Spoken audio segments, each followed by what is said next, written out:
that just leaves one final thing, film review-wise, and that's this.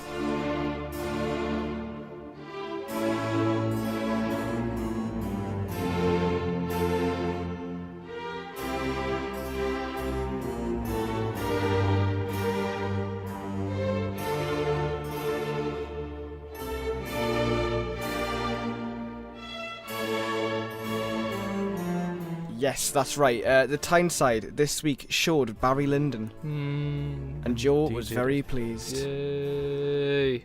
Would you say this is one of Kubrick's better films? Certainly. I think it's been one of his most underappreciated films, and finally, obviously, with the re-release, it's always had its fans, but it's finally getting the big release that it deserves.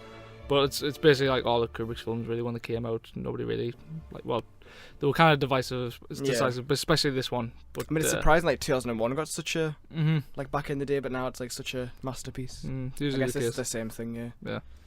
So for those who aren't familiar, because I imagine a lot of people are, since it's so underappreciated. Well, it's basically just it's based off the William Makepeace Thackeray novel.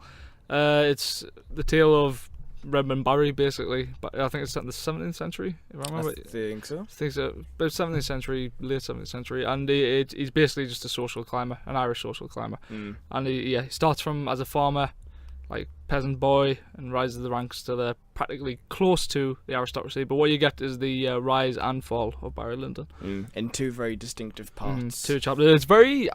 Have we ever been in a film where there's been actual intermission?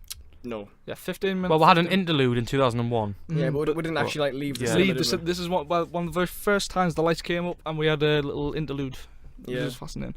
But yeah, basically just the tale of the rise and fall of Barry Lyndon, and that's all I'm going to say plot-wise. But it's well renowned, as everybody kind of knows, for the lens that Kubrick used, the 0.7 lens that he adapted to one of his cameras, and it is probably, quite possibly one of the most stunning, photographically, films you'll ever see.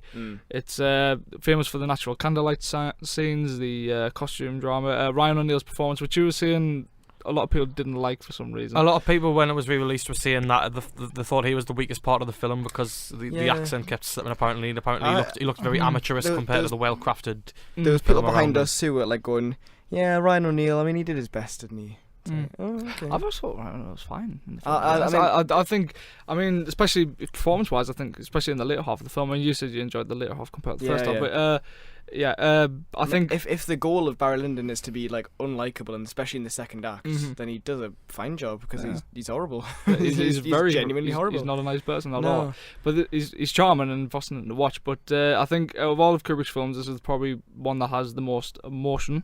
I think, especially in the latter half of the scene, which I'll obviously, not say. It is shown again to be fair. So. Yeah, I'll leave it, but which frankly, even me gets emotional with the scene with what happens. Probably one of his most funny as well. So I think it's the third or fourth time I've seen it, and it does get funnier the more you watch it because of the unreliable narrator. Yeah, which it was interesting to see a crowd actually laughing their heads off at it, and I didn't realise it was as funny as it was until about the third time I saw it, and now I've seen it again. It's absolutely hilarious. I'm glad I got to see it in the cinema. I'm glad I got to see it with a room full of people all enjoying it as well. But just to need more people to see it, I suppose. I think the kind of consensus has turned on it. Everyone's kind of enjoying it a bit more. The fact that it's got such demand to be shown here as part of Kubrick. Yeah. The anniversary of Kubrick's death, was it, or his birth? I think is it the anniversary? It was like Kubrick Day a few weeks ago. Yeah, it was a few weeks ago. Yeah. Right. Oh yeah, because they were doing the big 2001 or Shining thing. Yeah. It was absolutely fascinating to see that was getting shown at Bolton as well. That was good. I hope people went to see it. Yeah. But yeah, probably out of all of his films, one that didn't really get a big look in compared to some of his other masterpieces. But this is hands down a film if you need to see it in the cinema. Yeah. I mean, it was probably projected wrong at Bolton, but probably. I mean, it's always been a big controversy with Kubrick's aspect ratios, especially his last film. Well, was it this one where he had the note that he sent to projectionists? Yeah, it's a famous note where it had like a 10 rules for each projectionist to follow, and Kubrick would have known if they messed up.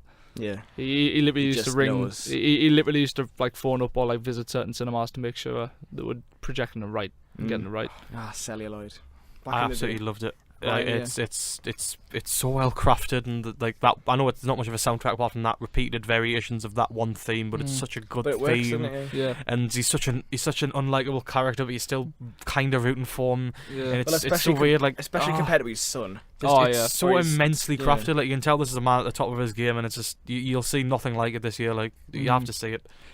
Yeah, it's certainly a fall, but I mean, it's absolutely. I mean, Kubrick did an interview where he said like he kind of went against original scores because he said when we got people like Beethoven and Vivaldi and stuff like that, he said what was the point when you have all these masters? But yeah, I mean that, and if you're a big fan of like the artworks of I think it was like Gainsborough and stuff like that, and I can't remember his name, but he used to always do the kind of British pastoral scenes. You'll absolutely love this if you're an art lover, but honestly, just see it. Every frame's a painting. See it. It really, yeah. I mean, I know it's a cliche that every film's been, but not truthfully, like every this is probably one of his best looking films. Really At times, I would just forget about the story and just stare at the beautiful scenery because there's so much to take in. It's rare. It's very few films where you can just genuinely enjoy actual work of art. Like obviously there's plot and story and all that kind of stuff, but really, like I genuinely just enjoy looking at the film. Barry Lyndon, there you go. We've finally seen it on the big screen. That's one ticked off the list, I suppose. Mm-hmm. What next? What else have you not seen on the big screen that you'd really want to? Well, there's a Tarkovsky season coming up. Yeah, yes, everything. I'll happily play the £49. I'm desperate to see Lawrence of Arabia on the big screen. Yeah. There's tons of films. There's still plenty of time. We're still young. I've seen Tess on the big screen. That was depressing. I've seen Tess on the big screen. I'll happily watch it again. I'm disappointed I missed on that. That's another film which I will equally as well see. I just enjoy looking at it. Barry Lyndon, fabulous. I like fantastic. Then went to fabulous. It's